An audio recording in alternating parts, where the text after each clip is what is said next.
मित्रांनो, आपण सर्वांनी डॉक्टर बाबासाहेब आंबेडकरांना भारतीय संविधानाचे शिल्पकार म्हणून ओळखले आहे.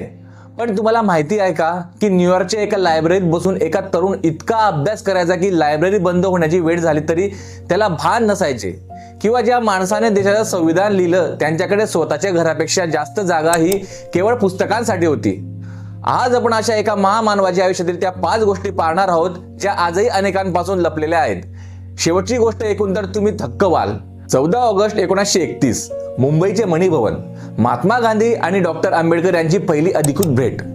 मित्रांनो, गांधीजींना वाटलं होतं की आंबेडकर हे एखादे समाज सुधारक असतील, पण बाबासाहेबांनी पहिल्याच भेटीत असा प्रश्न विचारला की वातावरण शांत झालं.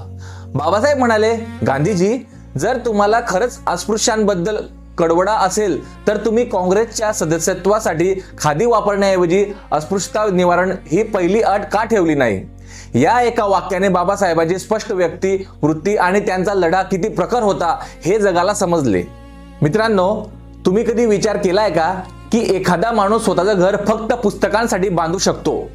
दादरमधील राजगृह हे केवळ घर नव्हतं, तर ते ज्ञानाचं मंदिर होतं.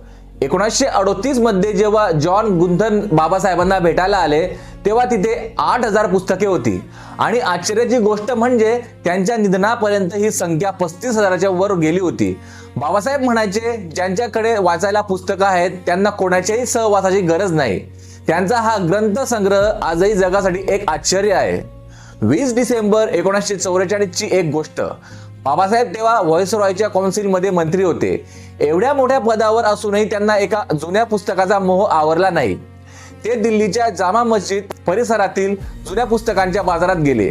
चिखल, गर्दी आणि दुपारचं कडक ऊन, पण बाबासाहेब पुस्तके शोधण्यात इतके मग्न झाले की त्यांना जेवणाचीही आठवण राहिली नाही. संध्याकाळी जेव्हा ते बाहेर आले तेव्हा त्यांच्या हातात काही दुर्मिळ पुस्तकांचा खजिना होता. हे होतं त्यांचं ज्ञानावरचं प्रेम. मित्रांनो, आपल्याला वाटतं की परदेशात शिकून आल्यावर बाबासाहेबांचा संघर्ष संपला असेल, पण नाही. मुंबईच्या प्रतिष्ठित एल्फिन्स्टन कॉलेजमध्ये शिकतानाही त्यांना माठाला हात लावू दिला जात नसे. शिपाई असल्याशिवाय त्यांना पाणी मिळत नसे. नो प्यूर नो वॉटर ही त्यांची व्यथा आपण ऐकली असेल.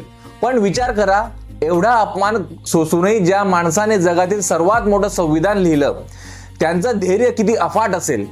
मित्रांनो, बाबासाहेब हे केवळ एका समाजाचे नेते नव्हते, तर ते ज्ञानाचा अथांग सागर होते. त्यांच्या आयुष्यातील ही जिद्द आपल्याला सांगते की परिस्थिती कितीही कठीण असली तरी शिक्षण हेच एकमेव वाघिणीचं दूध आहे जे आपल्याला अन्यायाविरुद्ध लढायला शिकवतं.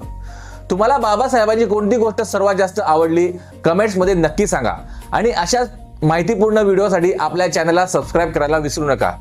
जय भीम, जय शिवराय.